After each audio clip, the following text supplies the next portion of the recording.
पटना में 4.5 करोड़ की कोठी,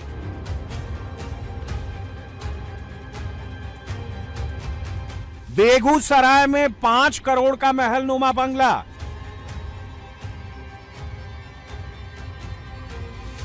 पटना की कोठी में 30 लाख कैश, करोड़ों की ज्वेलरी,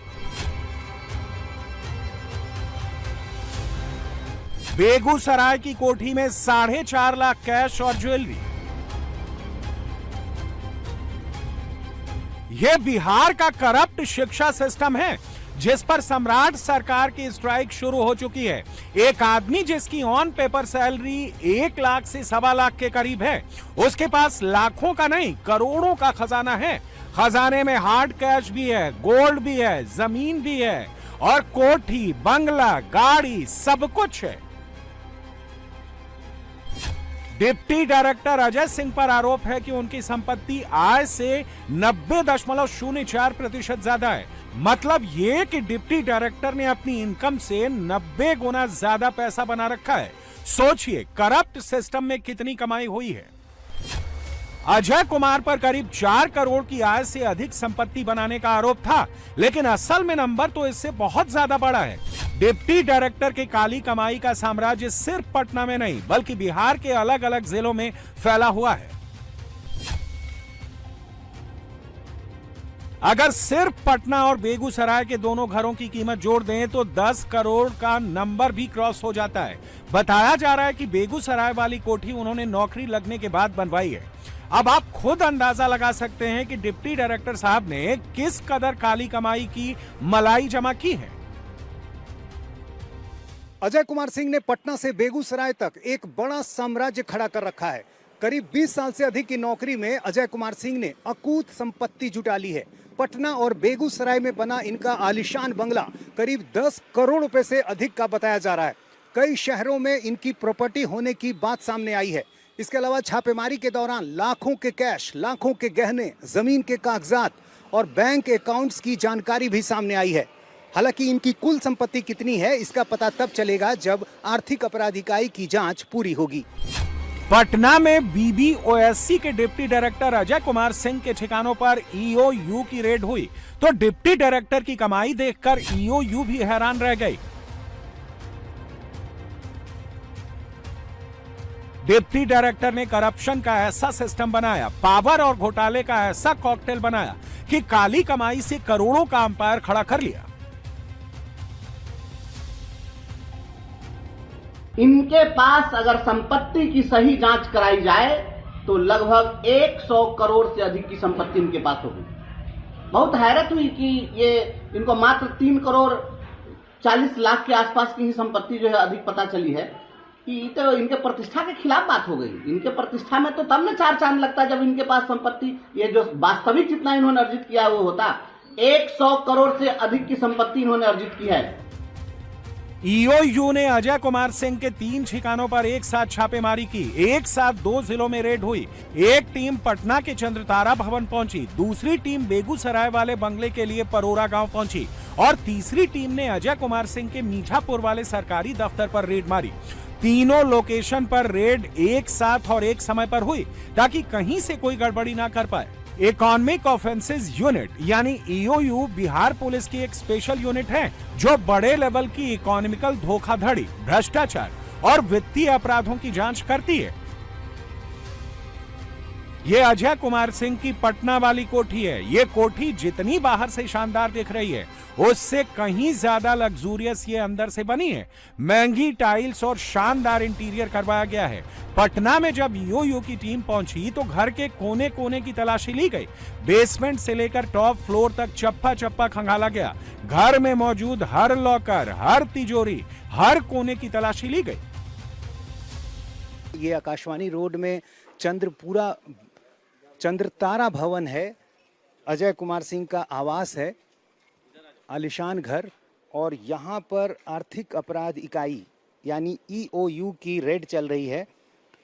ईओयू को ये जानकारी मिली है कि 3 करोड़ 43 लाख 78,300 रुपए की आय से अधिक संपत्ति इन्होंने अर्जित की है भ्रष्ट तरीके से, जो इनकी आय से करीब 90% अधिक है।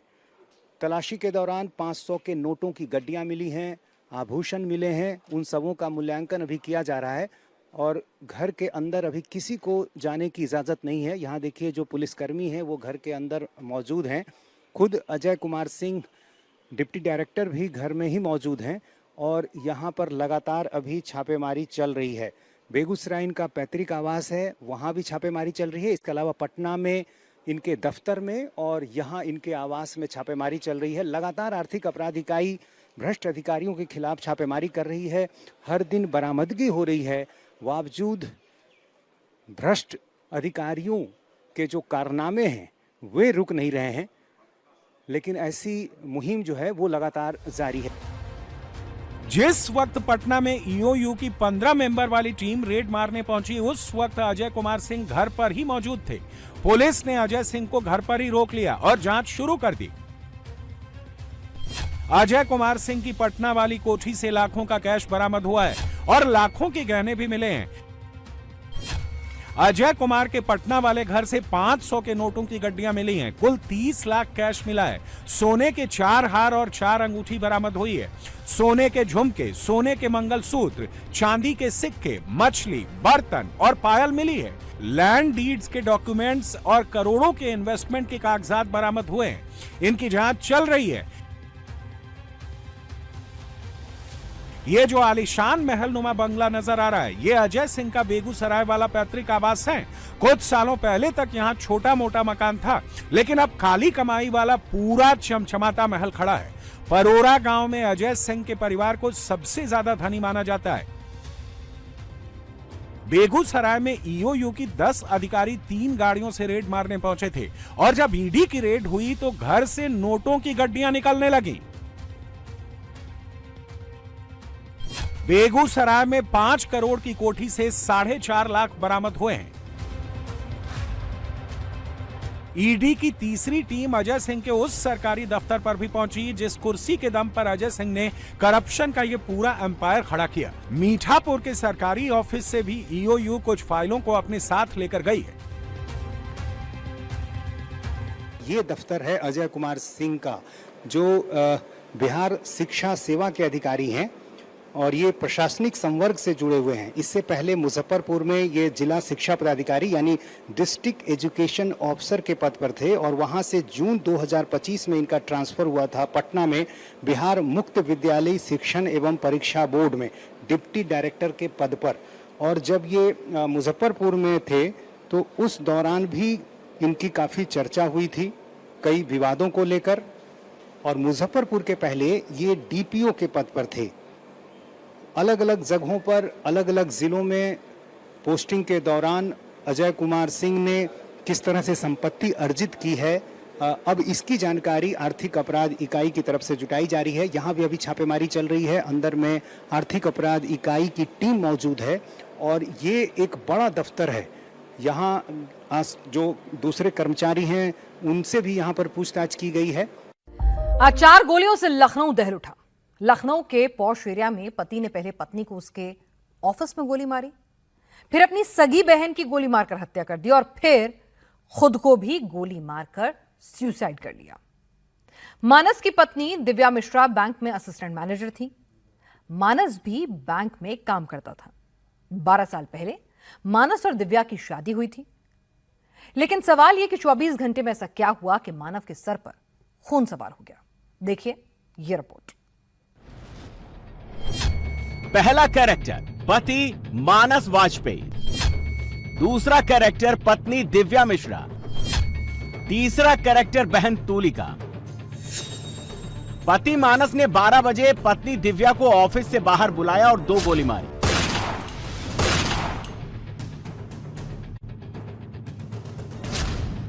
इसके बाद मानस ऑटो से 2 किलोमीटर दूर अपने घर पहुंचा। 12 बजे 10 मिनट पर स्टेटस लगाया कि पत्नी को मार दिया और बहन को मारने जा रहा हूं। व्हाट्सएप पे स्टेटस है उनका, जो व्हाट्सएप पे स्टेटस था उससे जानकारी मिली कि उसमें लिखा हुआ था कि मैंने अपनी वाइफ को मार दिया है और मैं अपनी सिस्टर को और मैं खुद को मारने जा रहा हूँ। 12:15 पर घर पहुंचने पर टीवी की आवाज तेज की और मानस की बीमार बहन तुलिका को गोली मार दी। फिर अंदर जब गए, अंदर जाने के बाद देखा दोनों लोग मृत पड़े हुए थे और टीवी पे हनुमान चालीसा चल रहा था। पत्नी और बहन को मारने के बाद मानस ने पिस्टल से कनपटी पर गोली मारकर सुसाइड कर ली। पिस्टल एक उनके एक सीने पर रखी हुई थी। मानस क्या है? हाँ मानस ने अपनी गोली क्या कनपटी में मारी? जी, कनपटी पे गोली लगी हुई थी। और सिस्टर को गोली कहाँ मारी? उनकी भी वहीं पे लगी हुई थी। 15 मिनट में पूरा परिवार खत्म हो गया। पति, पत्नी, बहन तीनों मर गए। लखनऊ में बृहस्पतिवार डबल मर्डर और उसके बाद सुसाइड से निश्चित तौर पर पॉश इलाके गोमती नगर में जबरदस्त तरीके से हड़कंप मच गया। हम इस समय लखनऊ के गोमती नगर के विवेक खंड इलाके में मौजूद हैं, जहां पर आईसीआईसीआई बैंक में काम करने वाली जो महिला है वो अपने पति से विवाद चल रहा था। पति मानस वाजपेयी बाहर आता है, दिव्या मिश्रा को बाहर बुलाता है और बाहर बुला करके वो गोली मार देता है। और उसके बाद पता लगता है कि वो वापस अपने घर पहुंचता है, अपनी बहन तुलिका को गोली मारता है और उसके बाद खुदकुशी कर लेता है, खुद को भी गोली मार लेता है। और उसके बाद इस पूरे मामले में निश्चित तौर पर हड़कंप मच चुका है। लखनऊ पुलिस के मुताबिक पति और पत्नी के बीच में जो संबंध थे वो अच्छे नहीं थे, काफ़ी गड़बड़ संबंध चल रहे थे। दोनों अलग अलग भी रह रहे थे। जो दिव्या है वो इसी प्राइवेट बैंक में काम कर रही थी पिछले कई सालों से और पति मानस वाजपेयी यहाँ पर आता है और बाकायदा उसको बाहर बुलाता है। बाहर बुला करके दोनों के बीच कुछ कहासुनी होती है और उसके बाद वो गोली मार देता है। फिलहाल लखनऊ पुलिस ने एविडेंस को यहाँ पर कलेक्ट कर लिया है और यूपी पुलिस की जो डू नॉट क्रॉस लाइन वाली पूरी मशीनरी होती है उसको भी यहाँ पर उपयोग लाया गया है। काफ़ी सारे सबूत मौके से इकट्ठा किए गए हैं। लखनऊ में 4 गोलियां चली और पूरे शहर में सन्नाटा पसर गया। कोई भी समझ नहीं सका आखिर ऐसा क्या हुआ। एक पति ने पहले पत्नी को मारा, फिर अपनी सगी बहन का कत्ल कर दिया। सबसे पहले गोली चलाने वाले पति मानस को जानिए। मानस वाजपेयी एसबीआई की इंजीनियरिंग कॉलेज ब्रांच में फील्ड अफसर था। मानस के माता पिता की मौत हो चुकी और वो अपनी बीमार बहन तुलिका के साथ रहता था। मानस कोई क्रिमिनल नहीं था, बैंक में काम करता था, पढ़ा लिखा था। अभी तक कोई पुलिस रिकॉर्ड नहीं मिला। लोगों की माने तो मानस हंसमुख शख्स था। मानस वाजपेयी विवेक खंड से पहुंचते हैं होसड़िया के इस इलाके में और आप फर्स्ट फ्लोर का जो इलाका देख रहे हैं, फर्स्ट फ्लोर के इलाके में मानस वाजपेयी अपनी बहन के साथ रह रहे थे। और जो नीचे की ईटिंग पॉइंट आप देख रहे हैं, इस ईटिंग पॉइंट में फिलहाल किराए पे दे रखा गया था। मानस वाजपेयी और उसके परिवार ने किराए पे दे रखा था। यहाँ पर अब फिलहाल देखिए जो स्थिति है वो ये है कि पुलिस ने जो डू नॉट क्रॉस लाइन का बोर्ड है वो फिलहाल लगा रखा है और अंदर जाने की किसी को परमिशन नहीं है। लेकिन जो हत्याकांड है और उसके बाद सुसाइड है उसको फर्स्ट फ्लोर पर मानस वाजपेयी ने अंजाम दिया है। हम मानस वाजपेयी के इस समय घर के ठीक बगल में उनके पड़ोसी अंकुर के साथ मौजूद हैं। अंकुर भाई, सबसे पहले तो आपसे जानना चाहूँगा, मानस को कब से आप जानते थे और कब से आप लोग यहाँ साथ में रह रहे थे? लगभग हम उनको 14-15 साल से जानते हैं और हमारे काफ़ी मतलब अच्छे टर्म्स थे। मतलब उनके पिताजी से, मतलब जो कि अब नहीं रहे पिताजी। घर इनका ही है?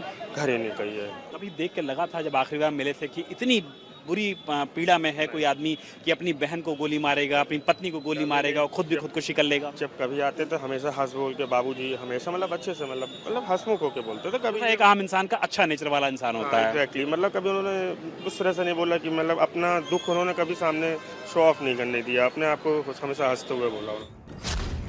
मानस की आईसीआईसीआई बैंक में असिस्टेंट मैनेजर दिव्या मिश्रा से 12 साल पहले शादी हुई थी। दोनों हंसी खुशी रह रहे थे, लेकिन फिर दोनों के बीच रिश्ते बिगड़ते चले गए। दोनों के बच्चे भी नहीं थे। इस बीच मानस की बहन तुलिका भी बीमार रहने लगी। पिछले 3 साल से वो डिप्रेशन में थी और इस दौरान मानस और दिव्या के रिश्ते बिगड़ते चले गए। पूरे मामले में पुलिस के हाथ अभी ये जानकारी लगी है कि दोनों के बीच में जो संबंध थे वो अच्छे नहीं थे। दोनों अलग अलग रह रहे थे। दोनों के बारे में बताया जा रहा है कि दोनों ही बैंक में काम करते थे, लेकिन संबंध इतने ज़्यादा कैसे खराब हो गए कि उसने अपनी पत्नी की हत्या की, बहन की हत्या की और उसके बाद खुदकुशी खुद भी कर ली। इस पूरे मामले में लखनऊ पुलिस का इन्वेस्टिगेशन शुरू हो चुका है। प्रथम दृष्टया ये बताया जा रहा है कि दोनों के बीच में संबंध अच्छे नहीं थे, आपसी मनमुटाव था, दोनों अलग अलग रह रहे थे। लेकिन ट्रिगर ऑफ द मोमेंट ऐसा आज क्या होता है कि बेरहमी से पहले मानस 2 लोगों की हत्या करता है, जिसमें उसकी पत्नी और बहन शामिल होती है, और उसके बाद खुदकुशी भी वो कर लेता है। इस पूरे मामले का इन्वेस्टिगेशन लखनऊ पुलिस कर रही है, लेकिन दिन दहाड़े पहले डबल मर्डर और सुसाइड की सूचना के बाद लखनऊ में फिलहाल हड़कंप का माहौल है। 1 साल पहले दिव्या मानस से अलग रहने लगी, आलमबाग में शिफ्ट हो गई और दिव्या ने फैमिली कोर्ट में मानस से तलाक की अर्जी दाखिल कर दी, जबकि मानस अपनी बहन के साथ गोमती नगर में रहता था। लेकिन सबसे बड़ा सवाल है, जो मानस और दिव्या 12 साल से साथ रह रहे थे, जिन्होंने अपनी मर्जी से अलग होने का फैसला भी कर लिया था, लेकिन फिर ऐसा क्या हुआ कि मानस ने इतना बड़ा कदम उठा लिया। बताया जा रहा है कि मानस दोपहर में कार से पत्नी दिव्या के ऑफिस पहुंचा और पहले ही घात लगाकर खड़ा था। पत्नी दिव्या पहले से ही किसी क्लाइंट से मिलने बाहर आई थी और जैसे ही दिव्या ऑफिस के अंदर जाने लगी तो मानस ने कहा कि उसे बात करनी है। इसके बाद जैसे ही दिव्या उसके पास आई, अचानक से मानस ने दिव्या पर फायरिंग कर दी। गोली लगते ही दिव्या लहूलुहान होकर जमीन पर गिर पड़ी। आसपास के लोग फायरिंग की आवाज सुनकर दौड़े। बैंक कर्मी भी अंदर से बाहर निकल आए। सब दिव्या को लेकर अस्पताल भागे, लेकिन इस बीच मानस मौके से फरार हो गया और ऑटो से सीधे हुड़सिया चौराहे पर स्थित घर पहुंचा। बैंक के बाहर पत्नी की हत्या कर जब मानस घर पहुंचा तो वो एकदम नॉर्मल लग रहा था।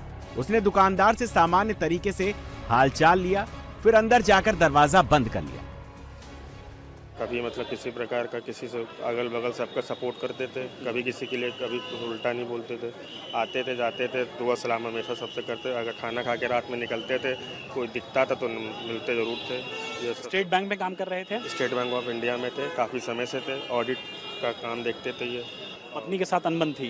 पत्नी के साथ अनबन थी काफ़ी साल से, मगर 1.5 साल से डाइवोर्स का काम फाइल हो चुकी थी। पत्नी के मर्डर के कुछ मिनट बाद मानस ने व्हाट्सएप स्टेटस पर पत्नी के मर्डर की जानकारी दी। मानस का व्हाट्सएप स्टेटस देखने के बाद पड़ोसी अंकुर को अनहोनी का शक हुआ। उसने मानस को फोन किया, लेकिन काफी देर तक कॉल रिसीव नहीं हुई। इसके बाद पड़ोसी ने घर पहुंचकर दरवाजा खटखटाया, मगर अंदर से कोई जवाब नहीं मिला। अनहोनी की आशंका में 3-4 लोगों ने मिलकर घर का दरवाजा तोड़ा और अंदर दाखिल हुए। अंदर का मंजर देखकर सभी के होश उड़ गए। दोनों मानस और उसकी बहन मृत अवस्था में पड़े थे। इससे हम लोग को जो पता चला कि कुछ मतलब कि गलत तरीके से होने वाला है, तो हम लोग ने इनको कॉल किया। कॉल नहीं उठाने पर फिर हम लोग ने इनके डोर को नॉक किया। डोर को नॉक करने पर डोर नहीं ओपन हुआ, तो हम लोग ने 4-5 लोग ने मिल के दरवाजे को तोड़ने की कोशिश की, जबकि नहीं टूट रहा था। फिर भी बहुत कोशिश मकसद के बाद टूटा।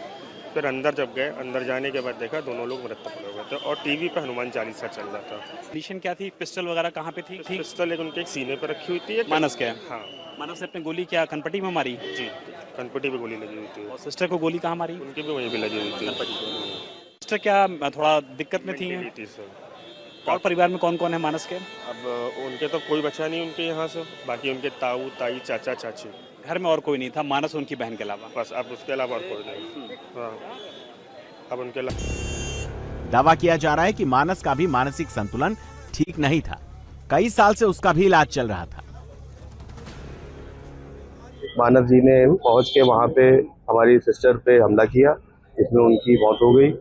फिर उसके बाद वो अपने घर गए, अपनी बहन की उन्होंने हत्या की और खुदकुशी कर ली। पुराना इतिहास कह रहा कि कुछ मानसिक रोगी थे वो, और उनके सिस्टर भी मानसिक रोगी थी। ये बहुत सालों से चल रहा था, करीब 4-5 साल से। कोरोना के बाद ही से हमारी सिस्टर दिव्या जी अलग रह रही थी, और पिछले साल जब उनकी माता जी की देहांत हो गया तो उसके बाद से तलाक की प्रक्रिया शुरू हुई थी। अब उसके बाद ये घटना। पुलिस अब हर पहलू पर जांच कर रही है ताकि मर्डर और सुसाइड की पूरी वजह सामने आ सके। पुलिस पता लगा रही है कि मानस ने पत्नी की हत्या की योजना पहले से बनाई थी या फिर किसी विवाद के बाद अचानक से इस वारदात को अंजाम दिया।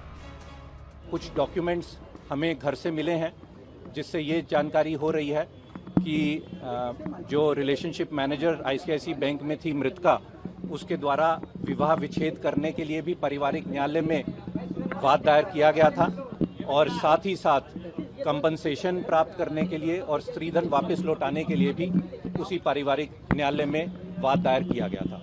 देखिए कि पारिवारिक मामला था जिसमें जो पति था उसको अपनी पत्नी से जो भी शिकायतें थी, जो भी विवाद उनका चल रहा था, चाहे पारिवारिक न्यायालय में चल रहा हो, चाहे जो परिवारजन द्वारा बताया गया कि वो कुछ समय जो पत्नी है वो मायके रहती थी, कुछ समय आ जाती थी, परंतु नवंबर 2025 से उनका यहाँ पर आना नहीं हुआ, वाद विवाद बढ़ता जा रहा था। तो इसी क्रम में और अपनी बहन का जो डिप्रेशन के बारे में परिवारजन वालों द्वारा बताया गया है, उसी क्रम में ये घटना घटित होना प्रथम दृष्टया सामने आ रहा है। मानस ने इस वारदात में 2 पिस्टल और 1 तमंचे का इस्तेमाल किया, लेकिन अभी तफ्तीश की जा रही है कि दोनों तरफ के परिवारजनों के बयान सामने आए हैं, उनके आधार पर जांच हो रही है। देश के 11 राज्यों और 25 शहरों में आसमानी आफत मंडरा रही है। प्रयागराज में घरों में 5 फीट तक पानी घुस गया है। वाराणसी में घाट के घाट डूब गए।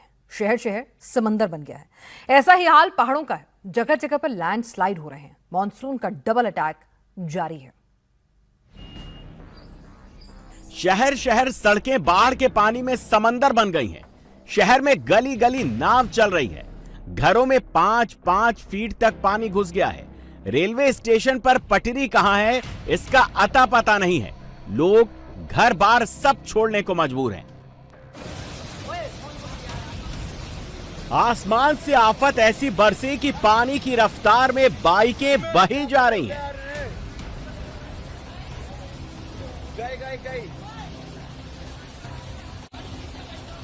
किसी तरह स्थानीय लोगों ने मिलकर बाइकों के साथ बाइक सवारों को भी बचा लिया।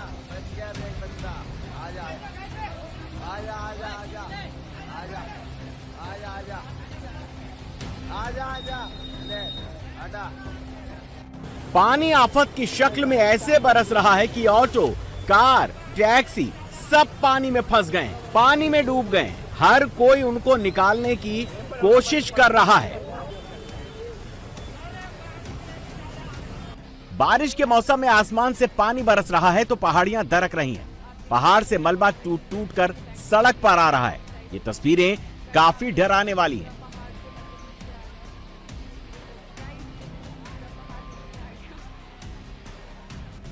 कहीं पहाड़ से मलबा सीधे नीचे आ रहा है सड़क पर, तो कहीं बारिश के पानी में सड़क की सड़क गायब हो गई है।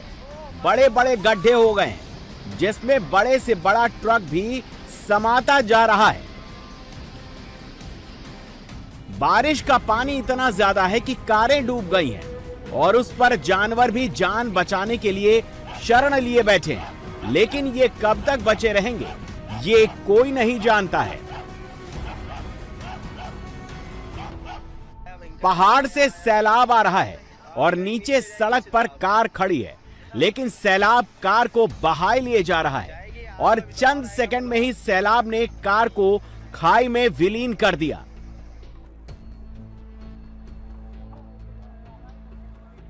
बाढ़ के पानी की रफ्तार ऐसी है कि बाढ़ के पानी ने एक पिकअप को पलट दिया है। इसके बाद इसमें 2 लोग फंस गए।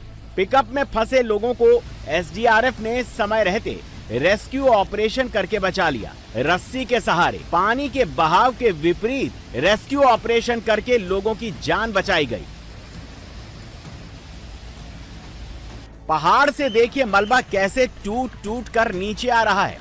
कुछ लोग इस भूस्खलन का वीडियो बना रहे थे, लेकिन चंद सेकंड बाद भारी मलबा पहाड़ से तेज रफ्तार से नीचे आया तो सब की सब जान बचाकर भागते नजर आए। मॉनसून का यह दूसरा महीना चल रहा है। अगस्त में अभी भी 10 दिन बाकी हैं, लेकिन पहाड़ से लेकर मैदान तक मानसूनी आफत लोगों की जिंदगी पर संकट खड़ा कर रही है। पहाड़ी इलाकों में पानी की रफ्तार के आगे पुल टूट रहे हैं, पहाड़ दरक रहे हैं, जिससे भूस्खलन हो रहा है। रास्ते बंद हो गए हैं, ट्रैफिक जाम हो गया है। मैदानी इलाकों में गंगा, यमुना जैसी नदियां खतरे के निशान के ऊपर बह रही हैं। मंदिर के मंदिर जलमग्न हो गए हैं, घाट के घाट डूब गए हैं। नदी नालों में पानी इतना ज्यादा है कि लगातार अनाउंसमेंट की जा रही है जिससे कोई जनहानि ना हो। सीएम हवाई दौरा कर रहे हैं, बाढ़ ग्रस्त इलाकों का जायजा ले रहे हैं। घर, दुकान, मकान, स्कूल, पुलिस थाना सब के अंदर बाढ़ का पानी घुस गया है। पहाड़ से पानी तेज रफ्तार से नीचे आ रहा है। बड़े बड़े पहाड़ी बोल्डर हैं। ऐसे में पानी के बहाव ने रास्ते को काट दिया है। लोग जान दांव पर लगाकर रास्ता नाला पार कर रहे हैं। एक दूसरे का हाथ पकड़ पकड़ कर रास्ता फांद कर लोग आगे बढ़ रहे हैं। लेकिन ये काफी खतरनाक है। अगर किसी का हाथ छूट जाए या फिर फिसलन में पैर फिसल जाए तो फिर स्थिति जानलेवा हो सकती है। सीधे गिरने वाला पानी में बहता चला जाएगा और पत्थरों के टकराने से उसकी मौत भी हो सकती है। आसमान से मानसूनी बारिश जम्मू कश्मीर में भी भयंकर हो रही है। डोडा में चिनाब नदी उफान पर है। हाहाकारी रफ्तार से चिनाब नदी बह रही है।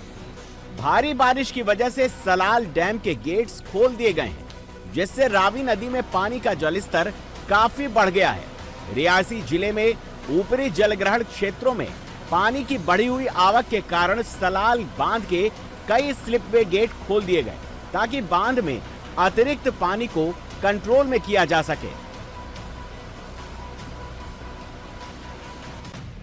भारी बारिश की वजह से माता वैष्णो देवी की यात्रा और हेली सेवा रोक दी गई थी, जिसे फिर से शुरू कर दिया गया है। जम्मू कश्मीर में 14 जगहों पर बादल फटने की सूचना मिली है। 14 जगहों पर बादल फटने की वजह से 4 लोगों की मौत हो गई है। जम्मू कश्मीर के राजौरी में भी बादल फटा, जिससे लोगों का जनजीवन अस्त व्यस्त हो गया है। फ्लैश फ्लड आने से मलबा लोगों के घरों में भर गया, जिससे लोग बेघर हो गए हैं।